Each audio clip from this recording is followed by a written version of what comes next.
Hello అందరికి. Last 3 days గా నేను ఎవరో తెలిసిన వాళ్ళు, నాకెవరో తెలిసిన వాళ్ళు, తెలియని వాళ్ళు, పెద్దవాళ్ళు, ప్రతి ఒక్కరు చాలా నాకు ఒక భరోసాని ఇచ్చిండ్రు, నాకు ఒక ధైర్యాన్ని ఇచ్చిండ్రు, నమ్మకాన్ని ఇచ్చిండ్రు. నేను ఇంకా చచ్చిపోయే వరకు ఇదే ఫీల్డ్ లో ఉంటా అని నేను ఈ రోజు బల్ల గుర్తి చెప్పగలిగినటువంటి ఒక ధైర్యాన్ని ఇచ్చిండ్రు. కాబట్టి మీ అందరికి చాలా చాలా చాలా చాలా థ్యాంక్స్. ఈ రోజు స్టార్ట్ అయినాయి కావు, నాతోనే స్టార్ట్ అయినాయి కావు, నాతో ఎండగాలని నేను అనుకుంటున్నా. దానికోసం నేను ఫైట్ చేస్తానని మాటిస్తున్నా. సావిత్రిబాయి పూలే నుంచి మొదలుకొని ఏదో ఒక రూపంలో మొదలైనవి. ఆ రోజు రాళ్ళిగ్గిన వాళ్ళు ఈ రోజు బూందులిక్కుతున్నారు. నిజానికి అందరికీ తెలిసే తెలియదు, నేను 2 ఏళ్ల క్రితం మొదటి వీడియో చేసినప్పటి నుంచే లకారాన్ని నాకు ఇరుదుగా తీసుకున్నా. ఆ రోజు నేను రెడ్ లైట్ ఏరియాల పైన లారీలు ఆపినా, లారీల దగ్గర పడుకున్నా. నేను ఆ రోజు 2 ఏళ్ళు అయిపోయింది. ఇప్పుడు మనం 2nd anniversary జరుపుకుంటున్నాం అనుకుంటే నాకు అసలు విషయంలో చాలా బాధ ఉంది. ఎందుకంటే ఆమెకి అడిషనల్ ట్రోల్స్ మాత్రమే మతాన్ని కూడా ఫేస్ చేయాలి, మతోన్మాదాన్ని కూడా మేము ఫేస్ చేయాల్సి వస్తుంది. సరే, నేను ఉస్మానియా యూనివర్సిటీ జర్నలిజం స్టూడెంట్ గా చాలా రోజుల నుంచి ఆల్రెడీ క్వాలిటేటివ్ రీసెర్చ్ అనేది చేస్తున్న ట్రోల్స్ మీద. దాని మీద నేను ఒక నిర్దిష్టమైనటువంటి ప్రణాళికను రాస్తున్న సందర్భంలో ఈ ఫోటో నా కళ్ళబడింది. అందుకు నేను ఫీల్ అవుతున్నా. ఎందుకంటే అదే ఈ 3-4 రోజులు నేనేం పనులు చేయలేకపోయినా కదా, నా వర్క్ కి, నా బ్యాక్గ్రౌండ్ వర్క్ కి ఇది కొంచెం ఆటంకం అయ్యింది అనేటటువంటి బాధ తప్ప నేను ఎక్కడ తగ్గలేదు, నేను ఆగట్లేదు. ఈ 3 రోజులు నా ఫేస్బుక్ లో, నా యూట్యూబ్ లో పోస్టులు, వీడియోస్ రాలేవు అని సంతోషించే వాళ్ళకి ఈ 3 రోజుల నుంచి నేను ట్రోలింగ్ కి గురైనా. మార్పింగ్ దగ్గరే ఆగలేదు. 3 రోజుల నుంచి నేను లకారాలకు గురైనా. ఎక్కువగా నన్ను ట్రోల్ చేసే వాళ్ళు జనసేన, బీజేపీ, ఆర్ఎస్ఎస్ వాళ్ళు ఉంటున్నారు. ఇక నేను ఎమోషనల్ గా మాట్లాడాలనుకుంటే నేను ఎమోషనల్ అవ్వను. బట్ మీకు ఎమోషన్స్ ని గుర్తు చేస్తా. ఏదైతే జనసేన అండ చూసుకొని, లేదంటే ఎవరైతే పవన్ కళ్యాణ్ నరాన ఇంకించుకొని ఈ రోజు నన్ను అంటున్నారో వాళ్ళ కూతురికి 2 ఏళ్ళు అటు ఇటు ఉంటాను నేను, అంతే. సరే, ఎన్నో, బట్ వాళ్ళ కూతురు ఏజ్. సో వాళ్ళ ఇంట్లో వాళ్ళ కూతుర్లు ఉన్నారు, వాళ్ళ అమ్మ వాళ్ళు ఉన్నారు. ఇక్కడికి పోకూడదు, ట్రోలింగ్ అక్కడి దాకా కూడా పోకూడదు అని నేను ఫైట్ చేస్తా. మీ నాయకుడు ఇంట్లో ఉన్న ఆడవాళ్ళకు కూడా ట్రోలింగ్స్ పోవద్దు, నా దగ్గరనే ఆగాలి. ఎందుకు? ఈరోజు నా మీద వచ్చిండొచ్చు, మా సీనియర్స్ అందరి మీద ట్రోల్స్ అయినాయి. చెప్పినగా నేను ఫస్ట్ కాదని. అయితే ఆపాల్సినటువంటి బాధ్యత, నైతిక బాధ్యత మన మీద ఉన్నదా లేదా? రాజకీయ నాయకులకు అలవాటైందబ్బా. కానీ మళ్ళా వాళ్ళు ఏం చేస్తారు? చంద్రబాబు నాయుడు నిండు సభలో ఏడ్చిండు తన కుటుంబంలోని ఒక మహిళని ట్రోల్ చేసినందుకు. అట్లా రోజా మీద జరిగినాయి, ఇంకొకరి మీద జరిగిన, ఆల్ పొలిటికల్ పార్టీస్ లో ఉన్న మహిళల మీద జరిగినాయి. వాళ్ళ మీద కూడా నేను, అంటే వాళ్ళకి ట్రోల్స్ జరగవచ్చు అని కూడా నేను పోరాటం చేస్తా. ఎందుకు? ట్రోల్స్ అనేది ప్రతి అమ్మాయికి, ఎవరికి ట్రోల్ జరిగిన ట్రోల్సే కదా. వాళ్ళందరి మీద మాట్లాడే నైతిక బాధ్యత నాకుంది. కానీ అంత చిత్తశుద్ధి నన్ను ట్రోల్ చేస్తున్న వాళ్ళకు ఉందా లేదా అనేది నా ప్రశ్న. అయితే చెప్పినా కదా చాలా రోజుల నుంచి ఉందని. ఒక 1 year, 1.5 year బ్యాక్ నేను ప్రశ్న రావణ్ కలిసినప్పుడు ఒక టాపిక్ మీద, మేము చాలా కంటెంట్ మీద డిస్కషన్ కి కలిసినప్పుడు ఫోటో ఫేస్బుక్ లో పెట్టినాం. దాన్ని పట్టుకొని శివాజీ గల్లా అనేటోడు కలుసుకున్నారు అని లవ్ సింబల్ పెట్టి, కలుసుకున్నారు అని కోట్ చేసి వేసుకున్నారు ఇది పక్కకైతే. ఆ కామెంట్ సెక్షన్ అంతా బూతులు. నేను ఒక ప్రొఫెషనలిస్ట్ దగ్గర అంటే రీసెర్చ్ చేస్తున్నాను చెప్పినా కదా, నా మీద ట్రోల్స్ ని కాదు, నేను ఇక్కడ కూర్చున్న వాళ్ళలో చాలా మంది మీద జరుగుతున్న ట్రోల్స్ ని కూడా నేను నా రీసెర్చ్ లో భాగంగా చేసుకున్నా.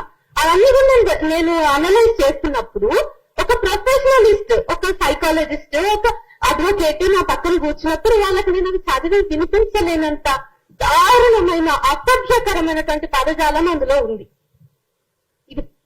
ఇది గుర్తుపెట్టుకోండి. అయితే ప్రొవోకేటివ్ గా ఉండాలా, ఎలా డీల్ చేయాలి అనేది ఇది నాకు 2 ఏళ్ల నుంచి ఉన్నటువంటి ప్రశ్న. ఎందుకంటే నాదేముందబ్బా, ఆల్రెడీ వాళ్ళందరి దృష్టిలో నేను బరితెగించిన. సరే, నేను బరితెగించిన, కానీ తర్వాత రావాల్సిన ఆడపిల్లల పరిస్థితి ఏంటి? ఈ హాల్లో కూడా మహిళల సంఖ్య తక్కువనే ఉంది. మహిళా జర్నలిస్ట్ ఆర్గనైజ్ చేసినటువంటి సభ ఇది. సో నా ఏజ్ వాళ్ళు ఇంకా ఎక్కువ మంది ఉండాలని నేను కోరుకుంటా. నా ఏజ్ వాళ్ళని ఇంకా ఎక్కువ మందిని ఇక్కడ చూడాలంటే దానికోసం నేను ఏమైనా వర్క్ చేయగలనా? నేను ఆల్రెడీ పట్టడాన్ని కదా, రాళ్లు పడ్డాయి కదా నాకు. దాన్ని నేను ఫంక్షన్ చేస్తున్నా. ఎట్టి పరిస్థితుల్లో నేను మాట్లాడడాన్ని ఆపేటటువంటి ఉద్దేశంలో అయితే అస్సలు లేను. అయితే యుద్ధం వాళ్ళు చేస్తున్నారు, మనము చేస్తున్నాము. మన ఆయుధాలు వేరు, మన ఆయుధాలు నిజాలు. మన ఆయుధాల వెనక చాలా చాలా వ్యవస్థాగతమైన తప్పులున్నాయి, వాటిని మనం ఎత్తి చూపిస్తున్నాం. వాళ్ళ ఆయుధాలు మళ్ళీ అమ్మలు మనమే, అమ్మలం, అక్కలం, లకారాలం, ఇంకా ఇంకా ఏవేవో వస్తాయి. యుద్ధం ఒకటే అయినా మన ఆయుధాలు వేరు.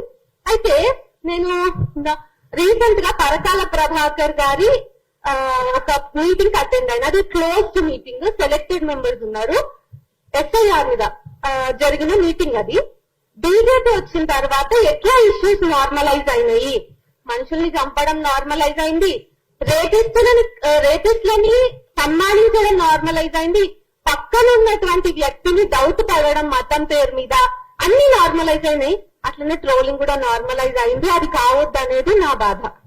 ట్రోలింగ్ ని కూడా మనం నార్మల్ గా తీసుకుంటే పోలీస్ స్టేషన్ లకు పోయినాక కేసు పెట్టేటప్పుడు కేసు ఎఫ్ఐఆర్ అవ్వకుండా పోలీసులు ఏమంటారంటే నువ్వు కొంచెం తక్కువ మాట్లాడు, నువ్వు నీ విధానాన్ని మార్చుకో. ఏం మార్చుకోవాలి? ఇది ధర్మాగ్రహం అయినప్పుడు నేను నా విధానాన్ని ఏం మార్చుకోవాలి, ఎట్లా మార్చుకోవాలి? అందరి ఇళ్లలో ఉన్న ఆడవాళ్ళకే వస్తుంది. మళ్ళీ మగవాళ్ళు కూడా విట్టించే, కానీ వాళ్ళని తిట్లలో కూడా వాళ్ళ ఇంట్లో ఆడవాళ్ళు ఉంటారు. మళ్ళీ ఇది అన్ని పార్టీలలో జరిగేదే. వైఎస్ఆర్ ఉన్నప్పుడు, అదే జగన్ ఉన్నప్పుడు అతని మీద వీడియోస్ చేసిన ఏ పార్టీ వాళ్ళు ఉన్నా, ఇప్పుడు కాంగ్రెస్ మీద మాట్లాడుతున్నా, బీజేపీ మీద ఎవరైనా మాట్లాడుతున్నప్పుడు కానీ వీళ్ళ మూతకి ఎందుకు ఇంత వస్తుంది? ఆర్గనైజ్ గా జరుగుతుంది అని చాలా మంది చెప్పిండ్రు, నేను ఒప్పుకుంటా. కానీ ప్రొవోకేటివ్ గానే రెస్పాండ్ అవ్వడం ట్రోల్ కి ట్రోల్ సమాధానం కాదు అని నేను అనుకుంటున్నా. ఎందుకంటే వాళ్ళతో వ్యవస్థ ఉంది, వాళ్ళు పెడితే కేసు తొందరగా తయారవుతుంది. వాళ్ళు పోలీస్ స్టేషన్ కి తిరగకుండానే ఎఫ్ఐఆర్లు అవుతాయి.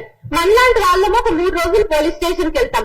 అక్కడ ఏమేమి టాపిక్స్ వస్తాయంటే తగ్గించుకోవచ్చు కదా, కొంచెం నీ కంప్లైంట్ లెటర్ లో మార్చు, కొన్ని పదాలు మార్చు, ఇది తీసేయి, నా కులం అడ్డం వస్తాయి, మళ్ళీ ఇట్లా మల్టిపుల్ ఆస్పెక్ట్స్ అడ్డం వస్తాయి.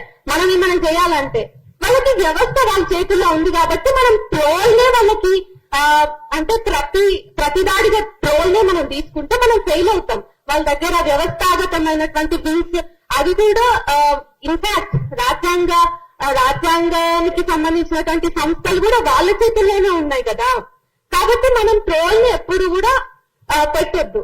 అండ్ ఇంకొకటి ఏంటంటే డెమోక్రాటిక్ స్టేజ్ పోతుంది అనేది నా బాధ అంతా.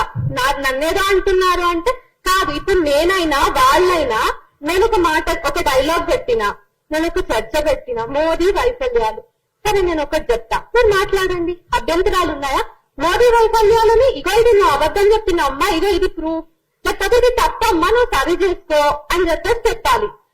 నేనేదో చేసుకుంటా, నేను రీసెర్చ్ ఇంకా గట్టిగా చేస్తాను. నెక్స్ట్ టైం చేసే వీడియోలో ఫ్యాక్ట్స్ ని పట్టుకొని వచ్చే ప్రయత్నం చేస్తాను. కానీ లకారాలు ఎందుకు వస్తున్నాయి? కొన్ని ఇయర్స్, ఒక 2 years బ్యాకే నలుగురు ఉంటాం. రఘు అన్న ఉంటారు, తులసి ఎత్తు ఉంటుంది, ప్రశ్న రావని ఉంటారు, నేనుంటా. మా నలుగురు ముఖాలు ఉంటాయి, మాకు ముఖాలు ఉండవు. కుక్క ఉంటది, కుక్క. కొన్నిసార్లు అవి గొర్రెలు అవుతాయి. అదే వాళ్ళు ఇష్టమైనటువంటి జంతువుల శరీరాలంతా మావైతాయి. కానీ మీరు చూడండి, గొర్రె శరీరాన్ని మాకు ఆపాదించిన, కుక్క శరీరాన్ని మాకు ఆపాదించిన, మా బ్రెయిన్ మాత్రమే మీ ఇష్యూ. మా బ్రెయిన్స్ మీ ఇష్యూ, కానీ మా బ్రెయిన్స్ అసలు చచ్చిపోవు కదా. సో ఎప్పుడు విప్లవశ్రీ ఒక్కటే ఉండదు, స్టేజ్ మీద ఇంకా చాలా మంది రావాలి. వాళ్ళందరి కోసం నేను ఆల్రెడీ చెప్పినట్టుగా ఒక యూనివర్సిటీ స్టూడెంట్ గా క్వాలిటేటివ్ రీసెర్చ్ చేస్తున్నా. కాబట్టి ఈ రోజు నా కోసం మీరు ఎట్లా నిలబడ్డారో ఆ రీసెర్చ్ లో భాగంగా నేను తర్వాత తీసుకునే కార్యాచరణలో, నేను చేసే ఒక పోరాటంలో పెద్ద మాటలు అనిపించినా నేను సెటప్ అయిపోయినాను. నాకు ఓకే ఇదంతా, నాకు ఇవ్వండి ఈ ట్రోల్ అంతా, బట్ తర్వాత వాళ్ళని మేము ఏమి అసభ్యకరంగా మాట్లాడమనే మాట నాకు ఇస్తారా? ఎవరు ఇవ్వరు కదా. అండ్ ఇంక్లూజివ్ గా రీసెంట్ గా బీజేపీ మీటింగ్ జరిగినప్పుడు, ఢిల్లీలో జరిగినప్పుడు కొన్ని ఫొటోస్, ఎల్జీబీటీ కమ్యూనిటీ వాళ్ళ ఫొటోస్ వాళ్ళు చులకనగా సర్క్యులేట్ చేస్తున్నారు. అంటే ఏంటి, అందరికీ హక్కులు ఉంటాయి అన్నప్పుడు ఆ ప్రొటెస్ట్ లో వాళ్ళకి భాగస్వామ్యం ఉండకూడదా? అండ్ ఇంకా ఎడిటింగ్స్, మార్కింగ్స్ అనే ఇంకా చాలా ఫొటోస్ కి జరిగినాయి. మీ దాకా ఒకటే వచ్చింది. ఇంకొక ఫోటోలో నేను ఎల్జిబిటి కమ్యూనిటీకి చెందినటువంటి ఢిల్లీ ప్రొటెస్ట్ లో పాల్గొన్న వీరులు ఉన్నారు. నేను వాళ్ళని వీరులనే అంటా. సో మేము ఇద్దరం పక్క పక్కన కూర్చొని భుజాల మీద చేతులు వేసుకున్నట్టుగా ఫోటో ఉంది. నాకు అదేం అశ్లీలంగా అనిపించలేదు. నేను ఇంకా ప్రశ్నిస్తున్నా, మరే మేము డైరెక్ట్ కలిసి చర్చలు చేసుకోకపోయినా మా ఇద్దరిని కలిపి నువ్వు ఎడిట్ చేసినా అనే చూస్తా నేను. ఇక్కడ ఎవ్వరు కూడా ఇప్పుడు ముఖ్యంగా జెన్జీలో చాలా వాయిస్లు ఉన్నాయి. నేను 100 మంది పేర్లు చెప్పమనండి. జెన్జీలో ఉన్నటువంటి యాక్టివిస్ట్ల పేరు నేను చెప్తా. ఎవరైతే కమిటెడ్ గా వర్క్ చేస్తున్నా నేను చెప్తా. సో వీళ్ళు కూడా ఏం భయపడరు. మీరు ఆర్గనైజ్డ్ గా మీ వెనుక వ్యవస్థలు ఉన్నాయి, మీ వెనుక చాలా చాలా పెద్ద వ్యవస్థలు ఉండొచ్చు. మా దగ్గర డబ్బులు లేకపోవచ్చు, కానీ మా దగ్గర నిజం ఉంది. మేము ఎంత దూరమైనా సావడానికి కూడా సిద్ధంగా ఉన్నాము అనేది మేము మస్తు సార్లు చెప్పుకున్నాం. మళ్ళా రిపీట్ చేయాల్సినటువంటి అవసరం లేదు. అయితే ఈ పొలిటికల్ పార్టీస్ మాట్లాడాలి అని నేను కోరుకుంటున్నా. ట్రోలింగ్ అనేది మా సమస్యనే కాదు. మీరే అంటారు ఇప్పుడు ట్రోల్ ఈ విషయం ఏదైతే అవుట్రేజ్ వచ్చిందో నా విషయంలో నేను కూడా ఎక్స్పెక్ట్ చేయలేదు. నాకు రొటీన్ అయిపోయింది మార్పింగ్, ఈ ట్రోలింగ్ అనేది. నాకు లిటరల్ గా పొద్దున లేస్తే నేను అవే చదువుతాను. నాకు లకారంతోనే డే స్టార్ట్ అవుతుంది, ఎండ్ అయ్యేది కూడా అట్లనే ఎండ్ అవుతుంది. అయితే నాకు వచ్చిన బూతులకి మా ఫ్రెండ్స్ అసలు మీనింగ్స్ కూడా తెలియవు. సరే అవి నాకు తెలిసినాయి, సభాముఖంగా నేను చెప్పదలుచుకోలేదు. అవి అంత అసభ్యకరంగా ఉంటాయి. సో అలాంటి బూతులను నా రోజు అంతా గడుస్తుంది.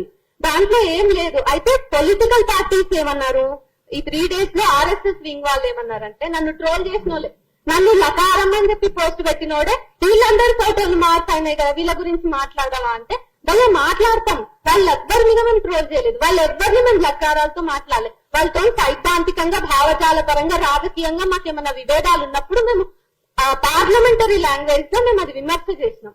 మేము ట్రోల్స్ చేయలేదేనాడు, మేము ఏనాడు బూతులు తిట్టలేదు ఒకరిని పట్టుకొని. సో అది వాళ్ళు మర్చిపోతారు. సో ట్రోలర్స్ ఇప్పుడు ఏమైపోయిందంటే పోరాటం చేస్తున్న యోధులు అయిపోయింది. ఈ రోజు వాళ్ళు పోరాట యోధులు. వాళ్ళు ఈ 3 days లో నన్ను ట్యాగ్ చేసి పెట్టింది ఏంటిదంటే, మేము పోరాట యోధులం, నువ్వు ఫేక్ జర్నలిస్ట్, నువ్వు ఆన్ లిస్ట్. నేను ఏం ఆన్ చేసినా, నా బ్యాంక్ అకౌంట్ తీయండి, అంతా నేను ట్రాన్స్పరెంట్ గా ఉన్నా. నాలాగా చాలా మంది ట్రాన్స్పరెంట్ గా ఉన్నారు. సో మీరు ఒకసారి ఇవన్నీ కూడా పట్టించుకోండి. పొలిటికల్ పార్టీస్ ఖచ్చితంగా దీని మీద మాట్లాడాలి. వీలైతే నేను మిమ్మల్ని కూడా కలిసే ప్రయత్నం చేస్తాను. పవన్ కళ్యాణ్ వరకైనా మనం పోదాం, కానీ ఈ ట్రోలింగ్ ని ఆపేద్దాం. తర్వాత నేను తీసుకునే కార్యాచరణలో నాకు హెల్ప్ చేస్తారు, నాకు మద్దతుగా నిలబడతారు. మనం అందరం కలిసి ట్రోలింగ్ ని తగ్గించడమో, వాళ్ళందరినీ ఏరివేయడమో, ఏదో ఒక సొల్యూషన్ ని తీసుకుందాం అని చెప్పేసి ఒక ఓపెన్ కాల్ ఇస్తున్నా. తర్వాత నేను ఏమైనా నిర్ణయాలు తీసుకుంటే సోషల్ మీడియాలో మీ అందరినీ రీచ్ అవుట్ అవుతా. Thank you so much.